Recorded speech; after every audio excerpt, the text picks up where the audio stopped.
നമസ്കാരം. അപ്പോൾ നമുക്കിന്ന് വീട്ടിൽ തന്നെ എങ്ങനെയാണ് ഫുഡ് കളർ ഉണ്ടാക്കി എടുക്കുന്നതെന്ന് നോക്കാം. അപ്പോൾ 3 തരത്തിലുള്ള കളറാണ് നമ്മൾ ഇന്ന് റെഡിയാക്കി എടുക്കുന്നത്. ശരിക്കും നല്ല നാച്ചുറലായിട്ട് ഒരു പ്രിസർവേറ്റീവിൻ്റെ ആവശ്യം നമുക്ക് ഇതിനകത്തില്ല. അപ്പോൾ നമ്മൾ സാധാരണ പുറത്തുനിന്ന് ഇതുപോലെയുള്ള സൂപ്പർ റെഡ്, ലെമൺ യെല്ലോ ഓരോ രീതിയിലുള്ള കളർ നമ്മൾ പുറത്തുനിന്ന് വാങ്ങിക്കാറുള്ളത്. അപ്പോൾ കളർ ചേർത്ത ഭക്ഷണം കഴിക്കാൻ നമുക്ക് മിക്കവർക്കും ഒട്ടും തന്നെ താല്പര്യം ഇല്ലാത്തതാണ്. കേക്ക് ഉണ്ടാക്കുന്ന സമയത്താണെങ്കിൽ ഡെസേർട്സിനൊക്കെ നമ്മൾ എന്തായാലും കളർ യൂസ് ചെയ്യും. അപ്പോൾ ഇങ്ങനെയുള്ള പുറമേ നിന്ന് കളർ വാങ്ങിക്കുന്നതിനേക്കാളും എന്തുകൊണ്ടും നല്ലതാണ് നമ്മൾ വീട്ടിൽ തന്നെ ഒരു പ്രിസർവേറ്റീവ്സും ഇല്ലാതെ നമുക്ക് കഴിക്കാൻ അത്രയും നല്ലതായിട്ടുള്ളത് ഉണ്ടാക്കിയെടുക്കുന്നത്. പിന്നെ ഇതിനകത്തൊരു കാര്യം പറയാനുള്ളത്, നമ്മളിപ്പോൾ പുറത്തുനിന്നൊക്കെ വാങ്ങിക്കുന്ന സൂപ്പർ റെഡൊക്കെ പോലെയുള്ള കളർ ഒത്തിരി അങ്ങ് നല്ല കളർഫുള്ളായിട്ടായിരിക്കും കിട്ടുക.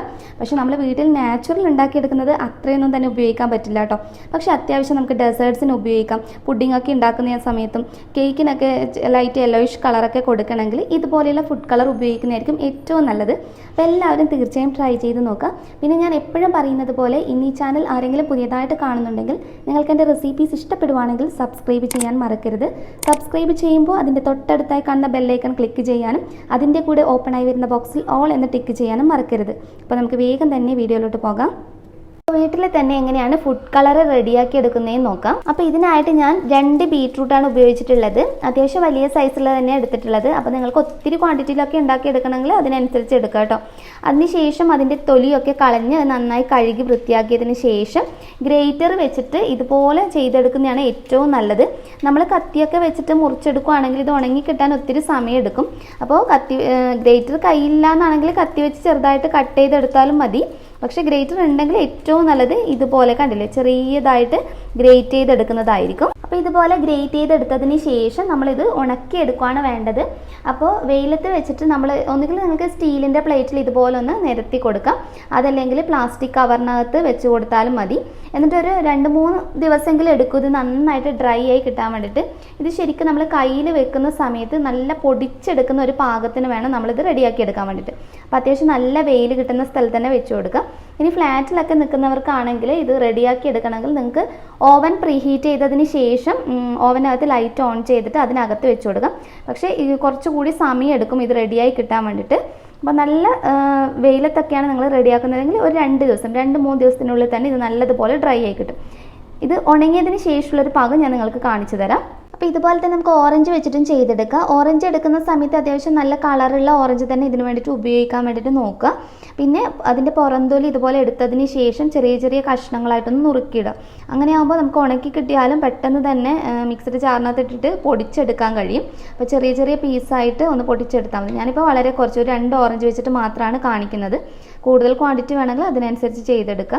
ഇതും ഒരു 1-2 ദിവസം സ്റ്റീലിൻ്റെ പ്ലേറ്റിലോ അതല്ലെങ്കിൽ ഞാൻ നേരത്തെ പറഞ്ഞതുപോലെ പ്ലാസ്റ്റിക് കവറിനകത്തോട്ട് നമുക്ക് ഉണക്കിയെടുക്കാം. ഇനി അടുത്തതായിട്ട് ഫുഡ് കളർ ഉണ്ടാക്കിയെടുക്കാൻ വേണ്ടി നമ്മൾ ഉപയോഗിക്കുന്നത് പച്ചച്ചീരയാണ്. ഇതൊക്കെ എല്ലാവർക്കും പെട്ടെന്ന് കിട്ടുന്ന സാധനമല്ലേ. അപ്പോൾ ഇത് നമ്മൾ വീട്ടിൽ തന്നെ കൃഷി ചെയ്ത് ഉണ്ടാക്കിയിട്ടുള്ളതാണ്. അപ്പോൾ ഫ്രഷായിട്ട് ഇതുപോലെയുള്ളത് ഉണ്ടെങ്കിൽ ഏറ്റവും നല്ലത്.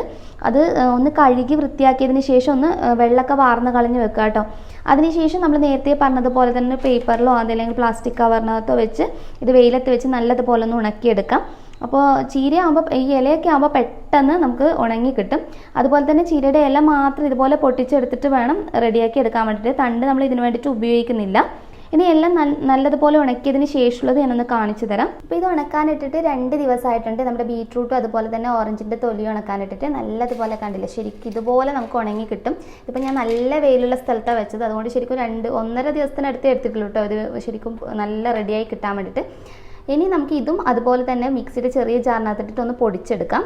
അപ്പോൾ പൊടിച്ചെടുക്കുന്നതിനായിട്ട് മിക്സിയുടെ ചെറിയ ജാർ തന്നെ ഉപയോഗിക്കണം കേട്ടോ. ഇതിലോട്ടേക്ക് നമുക്ക് നമ്മുടെ ബീറ്റ്റൂട്ട് ഉണക്കിയത് ചേർത്ത് കൊടുക്കാം. എന്നിട്ട് നല്ലതുപോലെ ഒന്ന് പൊടിച്ചെടുക്കാം. അപ്പോൾ ഒത്തിരി ക്വാണ്ടിറ്റിയിലൊക്കെ ഉണ്ടാക്കുന്നതാണെങ്കിൽ കുറച്ചായി ചേർത്തിട്ട് ഒന്ന് പൊടിച്ചെടുത്താൽ മതി.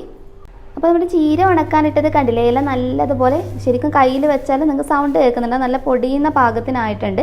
ഇത് ശരിക്കും ഒരു ദിവസം തന്നെ മുഴുവനായിട്ട് എടുത്തിട്ടില്ല കേട്ടോ. അപ്പോൾ തന്നെ നല്ല റെഡി ആക്കിയിട്ടുണ്ട്. ഇല ആയതുകൊണ്ട് പെട്ടെന്ന് ഉണങ്ങി കിട്ടും. ബീറ്റ്റൂട്ടും ഓറഞ്ചൊക്കെ കുറച്ച് സമയം എടുക്കും. അപ്പോൾ ഇതൊന്ന് നമുക്ക് പൊടിച്ചെടുക്കാം. അപ്പോൾ ബീറ്റ്റൂട്ടും ഓറഞ്ചും അതുപോലെ തന്നെ ചീരയൊക്കെ ഞാൻ നല്ലതുപോലെ പൊടിച്ചെടുത്തിട്ടുണ്ട്. നിങ്ങൾക്ക് കാണുമ്പോൾ തന്നെ മനസ്സിലാവുന്നുണ്ടാകും എത്രത്തോളം കളറുണ്ട് എന്നുള്ളത്. ഇനി നമുക്കിത് വെള്ളത്തിനകത്തൊന്ന് മിക്സ് ചെയ്ത് നോക്കാം. അപ്പോൾ ഞാൻ 3 ബൗളിലായിട്ട് വെള്ളം എടുത്ത് വെച്ചിട്ടുണ്ട്. നമുക്ക് ഓരോന്നായിട്ട് മിക്സ് ചെയ്ത് നോക്കാം. ആദ്യമേ തന്നെ ഞാൻ ബീറ്റ്റൂട്ടാണ് ചേർത്ത് കൊടുക്കുന്നത്. എന്നിട്ട് നല്ലതുപോലെ ഒന്ന് യോജിപ്പിച്ചെടുക്കാം. അപ്പോൾ ഇത് മിക്സ് ചെയ്തപ്പോൾ കണ്ടില്ലേ ഇതിൻ്റെ കളർ ഇത്രയധികം നല്ല കളർഫുള്ളായിട്ട് നമുക്ക് കിട്ടും. അപ്പോൾ ഇതിപ്പോൾ ഞാൻ പൊടിച്ച സമയത്താണെങ്കിൽ ഇത്തിരി തരികൾ ഉണ്ടായിരുന്നു. അപ്പം നിങ്ങൾ നല്ല പൗഡർ പോലെ ഒന്ന് പൊടിച്ചെടുക്കുക കേട്ടോ. അതല്ലെങ്കിൽ ഇത് കണ്ടില്ലേ ചെറിയ തരികൾ വരുന്നുണ്ട് ഇതിനകത്ത്. അപ്പോൾ പൊടിച്ചെടുക്കുന്ന സമയത്ത് അതൊന്ന് ശ്രദ്ധിക്കാം. അപ്പോൾ എത്രത്തോളം കളർ ഉണ്ടെന്ന് നിങ്ങൾക്ക് കാണുമ്പോൾ മനസ്സിലാകുന്നുണ്ടാകും. ഇനി നമുക്ക് അടുത്തത് ചീര ഒന്ന് മിക്സ് ചെയ്ത് നോക്കാം. അപ്പോൾ ഒരിത്തിരി ചീര പൊടിച്ചതെടുക്കാം, ഈ വെള്ളത്തിനകത്തോട്ടേക്ക് ചേർത്ത് മിക്സ് ചെയ്തെടുക്കാം.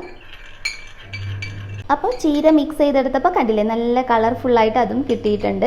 ശരിക്കും നിങ്ങൾക്ക് കാണുന്നുണ്ടാകുമായിരിക്കും നല്ല പച്ച കളറിൽ കിട്ടിയിട്ടുണ്ട്. അപ്പോൾ ഒരു ഇത്തിരി ചേർത്താൽ തന്നെ നല്ലൊരു കളറായിട്ട് കിട്ടും. കാരണം നല്ലൊരു ഡാർക്ക് ഗ്രീൻ ആയിട്ടാണ് ചീര മിക്സ് ചെയ്യുമ്പോൾ നമുക്ക് കിട്ടുന്നത്. ഇനി നമുക്ക് ഓറഞ്ചിൻ്റെ തൊലി ഒന്ന് മിക്സ് ചെയ്ത് നോക്കാം. അടുത്ത ബൗളിലോട്ടേക്ക് ഓറഞ്ചിൻ്റെ തൊലി പൊടിച്ചിട്ടുള്ളത് ചേർത്ത് കൊടുക്കാം. എന്നിട്ടൊന്ന് മിക്സ് ചെയ്തെടുക്കാം. അപ്പോൾ മിക്സ് ചെയ്യുമ്പോൾ കിട്ടിയ കളർ കണ്ടില്ലേ നല്ല യെല്ലോ കളറായിട്ട് കിട്ടിയിട്ടുണ്ട്. കൂടുതൽ ചേർത്താൽ ഇതിനേക്കാളും കൂടുതൽ തിക്ക് കളർ കിട്ടും.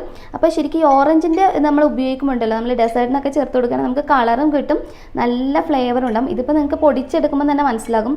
ഓറഞ്ചിൻ്റെ തൊലി പൊടിക്കുമ്പോൾ ഉള്ളത് നല്ലൊരു സ്മെല്ലായിരിക്കും. അപ്പോൾ നിങ്ങൾക്ക് ഡെസേർട്ട്സ് ഒക്കെ ഉണ്ടാക്കുമ്പോൾ വേറെ പ്രത്യേകിച്ച് എസൻസ് ചേർത്ത് കൊടുക്കേണ്ട ആവശ്യം പോലും ഉണ്ടാവില്ല. കളർഫുള്ളും ആയിരിക്കും, ആ ഒരു ഓറഞ്ചിൻ്റെ ഫ്ലേവർ കൂടി അതിനകത്ത് കിട്ടും. അപ്പോൾ ഇത്രയേ ഉള്ളൂ കാര്യം. ഇതുപോലെ നിങ്ങൾക്ക് ഏത് ഫ്രൂട്ടിൻ്റെ ഇതുപോലെ ചെയ്തെടുക്കാം. തൊലിയൊക്കെ ഉണക്കിയെടുത്ത് ഇതുപോലെ പൊടിച്ചെടുത്ത് അങ്ങനെയാകുമ്പോൾ നമുക്ക് പുറമേ ഉള്ള ഈ ആർട്ടിഫിഷ്യൽ കളേഴ്സ് വാങ്ങിച്ചിട്ട് ഉപയോഗിക്കേണ്ട ആവശ്യമില്ല. പിന്നെ ഒന്ന് ശ്രദ്ധിക്കാനല്ലേ, നമ്മളിപ്പോൾ ഓറഞ്ചിൻ്റെ ആണെങ്കിലും ചീരയാണെങ്കിലും ഇതുപോലെയൊക്കെ ചെയ്ത് കഴിഞ്ഞാൽ ചിലപ്പോൾ കണ്ടില്ല ഇതിനകത്താണെങ്കിൽ കുറച്ച് തരികൾ കിടപ്പുണ്ട്. നമ്മുടെ ഓറഞ്ചിൻ്റെ തൊലി ചിലത് പൊടിഞ്ഞ് കിട്ടാതെ ഉണ്ടാകും. അപ്പോൾ നിങ്ങളൊന്ന് മിക്സ് ചെയ്തിട്ട് ഒന്ന് അരിച്ചെടുക്കുകയാണെങ്കിൽ ഒന്നുകൂടി കറക്റ്റായിട്ട് കിട്ടും. ഇതിൽ ചെറിയ പീസസ് നിങ്ങൾക്ക് കാണാൻ കണ്ടില്ലേ, ചെറിയ തരികൾ ഉണ്ടാകാനുള്ള ചാൻസ് ഉണ്ട്. അപ്പോൾ ഒന്ന് മിക്സ് ചെയ്തെടുത്തതിന് ശേഷം ഒന്ന് അരിപ്പയിലിട്ടിട്ട് അരിച്ചെടുത്താൽ മതി. അപ്പോൾ ഇങ്ങനെയാണ് നമ്മൾ വീട്ടിൽ തന്നെ കളർ ഉണ്ടാക്കിയെടുക്കുന്നത്. അപ്പോൾ നിങ്ങളിങ്ങനെ റെഡിയാക്കി എടുക്കുന്ന ഫുഡ് കളർ ഒന്നുകിൽ ഗ്ലാസ് കണ്ടെയ്നറിലോ അല്ലെങ്കിൽ പ്ലാസ്റ്റിക് ബോട്ടിലിനകത്ത് അതിൻ്റെ ഉൾഭാഗം നന്നായിട്ട് ഡ്രൈ ആക്കിയതിന് ശേഷം അത് വെള്ളമുള്ള അതിനകത്തൊന്നും ഇട്ട് വെക്കരുത്, അപ്പോൾ ചീത്തയായി പോകും. അപ്പോൾ അതുപോലെയുള്ള ടൈറ്റ് ആയിട്ടുള്ള കണ്ടെയ്നേഴ്സിനകത്ത് അടച്ചു വെച്ചതിന് ശേഷം ഫ്രിഡ്ജിനകത്ത് നിങ്ങൾക്ക് സൂക്ഷിക്കാം. 1 വർഷം വരെ ഈ ഫുഡ് കളർ ഒട്ടും തന്നെ കേടുകൂടാതെ നിങ്ങൾക്ക് ഉപയോഗിക്കാവുന്നതാണ്. അപ്പോൾ എല്ലാവരും തീർച്ചയായും ട്രൈ ചെയ്ത് നോക്കിയിട്ട് നിങ്ങളുടെ അഭിപ്രായം അറിയിക്കാൻ മറക്കരുത്. നെക്സ്റ്റ് വീഡിയോയിൽ ഇനിയും നല്ലൊരു വെറൈറ്റി കാണാം. അതുവരെ ടേക്ക് കെയർ, ബൈ ബൈ.